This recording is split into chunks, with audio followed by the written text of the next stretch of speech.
పరిణామం ఏమిటంటే ఈవేళ ఏమీ చదువుకోని పాతకాల మనుషులు 100 కష్టాలు వచ్చినా ఆత్మహత్యలు చేసుకోలేదండి ఎవ్వరూ కూడా. 90 ఏళ్ళు బతికారు, 9 మందిని కన్నారు, బోల్డ్ కష్టాలు చూశారు, వాళ్ళు అప్పుల పాలు అయ్యారు, అనేక రకాల ఇబ్బందులు పడ్డారు. ఏ స్త్రీ ఏ పురుషుడు నా దేశంలో ఆత్మహత్య చేసుకోలేదండి ఇంతవరకు పెద్దవాళ్ళు ఎవరు కూడా. అది భారతదేశ ఆత్మవిశ్వాసం.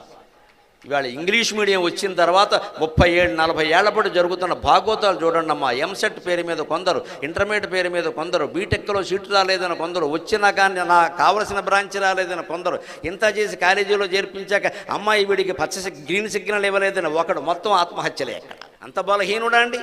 ఇంత బలహీనత ఎందుకు ఆవహించింది? విద్యలో ఎక్కడ ఆత్మవిశ్వాసం మాట లేదమ్మా. మార్కులే ఎంతసేపు కంఠస్థం చేసే బట్టే రాసి ర్యాంక్ వచ్చిన తర్వాత వాటర్ ట్యాంక్ మించి దూకేశాడు, ర్యాంక్ అయిపోయింది, ట్యాంక్ అయింది. జీవితంలో చిన్న కష్టం వస్తే తట్టుకోలేని వాడు